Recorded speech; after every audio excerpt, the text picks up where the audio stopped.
Hello everyone, आज है 12 अप्रैल और आज इस वीडियो में हम बात करने जा रहे हैं इरडा के बारे में। 167 रुपीज़ का शेयर है। आज एक अच्छी तेज़ी थी मॉर्निंग में, उसके बाद देखो तो लगातार ये गिरता ही गया है और फिर भी आधे % की तेज़ी रही, जबकि बाजार अच्छे मूड में नहीं था। लेकिन इरडा का अगर आप शेयर देखोगे एक महीने में तो पहले एक अच्छी तेज़ी थी, 125 रुपये से ऑलरेडी 175 से भी ऊपर निकला। लेकिन अगर आप देखोगे तो पिछले कुछ दिनों से ये गिर रहा था। तो आज के दिन की ये जो ना ही गिरावट वाली जो तेज़ी रही है उस पर कितना भरोसा कर सकते हैं, बात करेंगे उसके बारे में। लेकिन उससे पहले अगर आपने अभी तक चैनल को सब्सक्राइब नहीं किया है तो प्लीज़ अभी इसे सब्सक्राइब कर लीजिए, क्योंकि आगे भी बहुत सारे वीडियोस हैं जो आपको काफ़ी ज़्यादा हेल्प करेंगे। तो शेयर प्राइस अभी 167 रुपीज़ का है। 125 से बेहतरीन रफ्तार थी, फिर गिरावट आई, तो ये काफ़ी ज़्यादा वॉलेटाइल रहा है ये। अभी अगर आप देखो तो पिछले साल नवंबर में इसकी लिस्टिंग हुई थी, 32 रुपये का इसका आईपीओ प्राइस था, 50 रुपये पर ये खुला था, एंड ऑफ द डे 60 रुपये पर क्लोज हुआ था। अगले ही दिन 65 पे गया, फिर 3-4 दिन ये उसी रेंज के आसपास रहा, फिर ऐसा फटा के पैसा डबल कर दिया, फिर वापस गिरावट आई, फिर वापस हफ्ता 10 दिन ये इसी रेंज के आसपास रहा, फिर ऐसी तेज़ी दिखाई कि पैसा डबल कर दिया। फिर वापस अभी गिरावट आई थी, 125 पे गया, फिर तेजी आई 175 पे गया, अभी वापस गिरावट देखने को मिल रही है और कुछ दिनों तक ये गिरावट जारी रह सकती है, ऐसा मुझे लगता है। एक अगर कंपनी के बारे में बात करूँ तो कंपनी खराब नहीं है, ठीक है, कंपनी अच्छी है। लेकिन प्रॉब्लम जो मुझे हो रही है वो वैल्यूएशन के ऊपर है।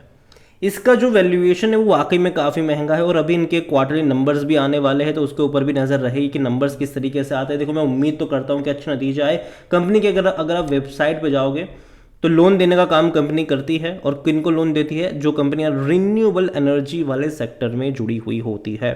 इनके लोन पोर्टफोलियो का 30% सोलार में है, विंड में 22 से 23% का है, स्मॉल हाइड्रो में भी 12 से 13% के आसपास का है। तो लोन देती है, लेकिन अगेन इसका मतलब ये नहीं है कि ये सारे लोन सिक्योर्ड हैं इनके। देखिए, आईआरएफसी जब लोन देती है रेलवेज को तो वो सिक्योर्ड लोन होते हैं, क्योंकि गवर्नमेंट से पैसा आ ही जाता है। लेकिन दूसरी तरफ अगर इरडा किसी को लोन देती है तो कुछ सरकारी भी हो सकती है, लेकिन बहुत सारे प्राइवेट्स भी होते हैं प्लेयर्स, और बहुत सारे स्टार्टअप्स वगैरह भी होते हैं। तो कहीं ना कहीं प्रॉब्लम ये ज़रूर होती है कि कुछ लोन इनके फंस सकते हैं, कुछ एनपीए यहाँ पर डिक्लेयर्ड हो सकते हैं। ये एक मेरे हिसाब से शॉर्ट टर्म की दिक्कत यहाँ पर ज़रूर रहेगी। और दूसरी बार अगर बात करें पॉजिटिव चीज़ों की, तो देखिए एक्सपांशन यहाँ पर बहुत अच्छा हो सकता है। रीज़न सिंपल है कि आने वाले टाइम में सोलार में जो है वो गवर्नमेंट भी, जो सोलर रूफटॉप का जो गवर्नमेंट का प्लान है वो कहीं ना कहीं इसको भी बहुत ज़्यादा हेल्प करता नज़र आ सकता है।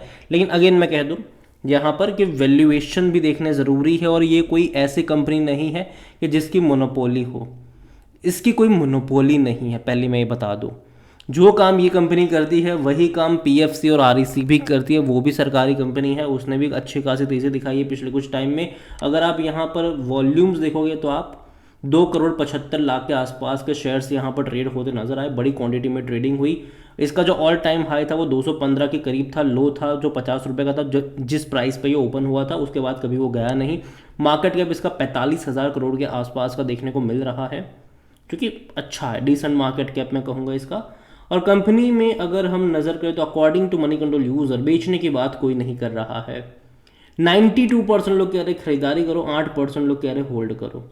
देखो, पहली चीज़ तो ये कि मैं इतना मानता हूँ कि यहाँ से ही अभी ये और जितना ऊपर जाएगा उतना प्रॉफिट टेकिंग के मौके बनते नज़र आएंगे। यहाँ पर खरीदारी के मौके मुझे लगता है कि डेफिनेटली बनेंगे। लेकिन अगर यहाँ से ये और 15-20% का करेक्शन दिखाता है, या फिर 20-22% का अगर करेक्शन दिखाते हैं, वहाँ पर थोड़े बहुत अट्रैक्टिव मौके बन सकते हैं।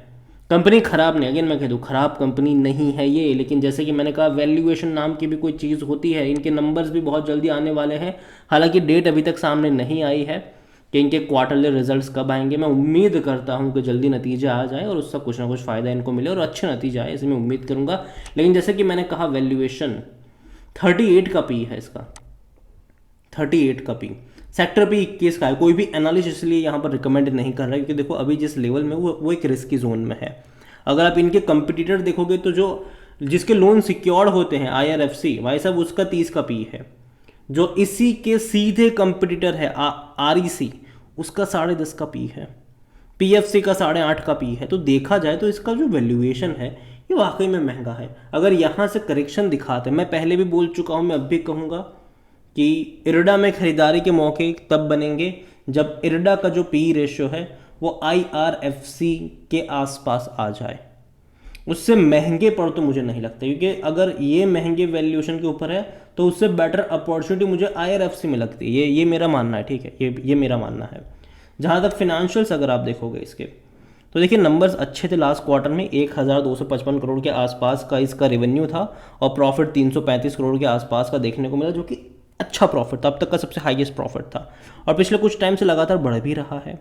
अभी देखना है कि अगले क्वार्टर के नंबर किस तरीके से आते हैं। देखो मैं उम्मीद करता हूँ कि नतीजे इनके अच्छा है, हालांकि चांसेस थोड़े से मतलब अच्छे ही है कि नंबर्स अच्छे ही आएंगे इनके, लेकिन जो वैल्यूएशन वाला फैक्टर है वो भी देखना इंटरेस्टिंग होगा कि देखो नंबर्स अगर अच्छे आते हैं तो इसका पी रेशो भी एडजस्ट होगा उस तरीके से, तो वो भी देखना यहाँ पर इंटरेस्टिंग होगा कि नतीजे इसके किस तरीके से आते हैं। मैं उम्मीद करूँगा कि अच्छा है। शेयर होल्डिंग के बारे में अगर आप देखोगे तो प्रमोटर की होल्डिंग 75% की है, और जो चीज़ मुझे पसंद नहीं आई वो ये है कि भाई साहब लिस्टिंग के बाद ना इंस्टीट्यूशंस वाले भाई साहब जम के बिकवाली कर रहे हैं। 3.94% जो म्यूचुअल फंड के पास था वो 2.87% पर आ गया। डोमेस्टिक 4.59% से 1.50 पर आ गया। यहाँ पर FIs 3.95 से आ गए 1.88। तो जो तेज़ी आई थी उसका फ़ायदा किसने उठाया? इंस्टीट्यूशनल ने। देखो मैं मानता हूँ कि एक अच्छे और एक सस्ते वैल्यूएशन के ऊपर इसका IPO आया था, ठीक है। 32 रुपये का प्राइस काफ़ी अच्छा था। मैंने वीडियो बनाकर तब कहा भी था कि आप चाहो तो सब्सक्राइब कर सकते हो, ये बहुत अच्छी बात थी। लेकिन भाई साहब अभी जिस प्राइस पर है, ठीक है, वो वाकई में जस्टिफाई नहीं है। कंपनी अच्छी ज़रूर है लेकिन जिस प्राइस पे ये है डेफिनेटली वो जस्टिफाई नहीं करता। इतने महंगा वैल्यूएशन वो जस्टिफाई नहीं करता, ऐसा मेरा मानना है। क्योंकि इतना सारा भी टेबल पे कोई छोड़ के जाता नहीं है कि इतने सस्ते पे लिस्ट करवाया IPO को, ठीक है, अगर वाकई में इतने हाई पर ये देखने को मिला है तो। और यहाँ पर अगर आप देखो तो रिटेल वाले ही जम के खरीदारी करते नजर आए। 12.42% से वही बढ़कर आए हैं 15.41% पर। अदर पार्टीज 3.34% पर है। अदर पार्टीज में कई सारे आपको HNIs और ऑपरेटर भी देखने को मिल जाएंगे। यहाँ पर देखो मैं एक ही चीज़ कहूँगा इस कंपनी को लेकर, इडा को लेकर, कि अभी मैं यहाँ पर वेट एंड वॉच की बात करूँगा। बात सिंपल सी है कि कंपनी एक अच्छी तेज़ी दिखाई, 125 से बेहतरीन रफ्तार पकड़ी, वापस यहाँ पर नीचे की तरफ जाता नजर आ रहा है और पिछले कुछ दिनों से लगातार ये गिर ही रहा था। अगर आप ग्राफ देखोगे तो लगातार गिर ही रहा था। आज एटलीस्ट उस गिरावट पे ब्रेक लगी ज़रूर है, लेकिन अगेन एक दिन का ब्रेक लगना या एक दिन की तेज़ी पर मैं उतना ज़्यादा भरोसा नहीं करता हूँ। मैं सिंपल से वेट करने की ही बात करूँगा। ये मेरा पर्सनल ओपिनियन है, बाकी मर्जी आपकी है। वीडियो को यहीं पे एंड करता हूँ। पसंद आया हो तो लाइक करें, शेयर करें। चैनल पर अगर पहली बार है तो प्लीज़ सब्सक्राइब करें। और इरडा के बारे में आप क्या सोचते हैं वो भी आप मुझे कमेंट में लिख के बता सकते हैं। Thank you.